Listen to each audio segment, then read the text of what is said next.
আসসালামু আলাইকুম everyone, welcome to Hamina's home blog. আশা করি সবাই ভালো আছেন।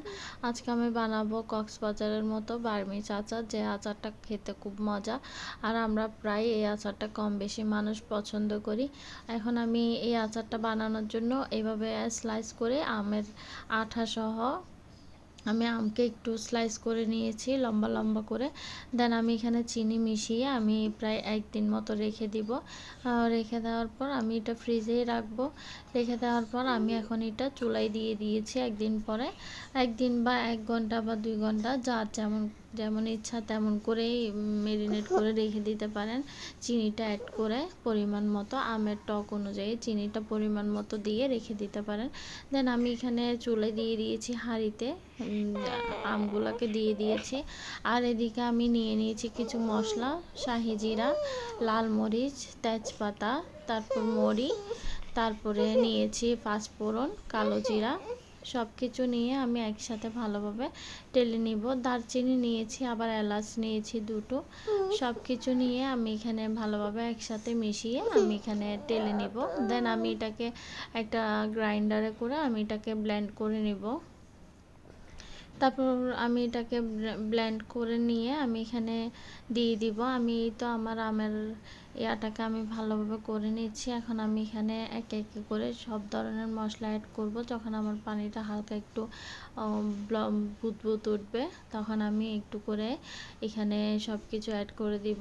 এখন আমি আমার আচারটা যখন পানিটা একটু বুদবুদ উঠেছে, আমি এখন এখানে দিয়ে দিচ্ছি হলুদ 1 চামচ পরিমাণ করে সব কিছু দিব। আর আমি শুকনো মশলাগুলো সব কিছু 1 চামচ করে নিয়েছি। শাহি জিরা, তারপর মেথি, মরি সব কিছু 1 চামচ করে নিয়েছি। আমি 1 চামচ হলুদ দিয়ে দিচ্ছি। যেহেতু আমার কাছে ধনিয়া নাই, তাই আমি এখানে ধনিয়ার মশলাটা দিয়েছি।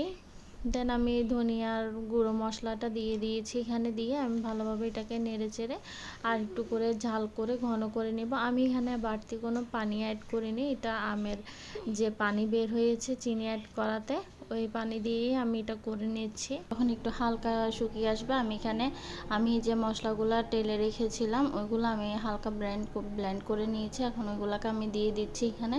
আমার পানিটা হালকা শুকিয়ে এসেছে, আমি দিয়ে এইভাবে নেড়ে চেড়ে নিব। আর আমি 1 চিমটি পরিমাণ বিট লবণ দিয়েছি, যাতে টেস্টটা একটু ভালো আসে আর আচারটা খেতে ভালো লাগবে। এই তো আমার আচারটা এইভাবে স্লাইস করে নিয়েছি আর আমি এইভাবেই রাখবো।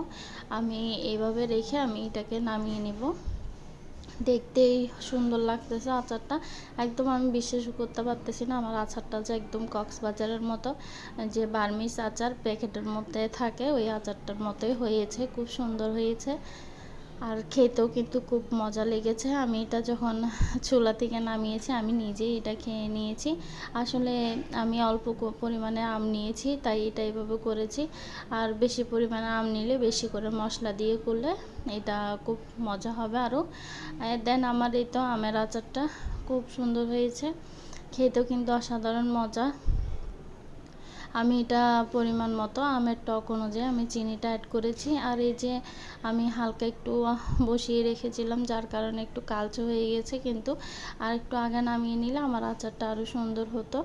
সবাই আমার সাথে থাকবেন, আমার জন্য দোয়া করবেন, আমাকে সাপোর্ট করবেন। আর আমার ভিডিওটা যদি ভালো লেগে থাকে একবার শেয়ার করে দিবেন।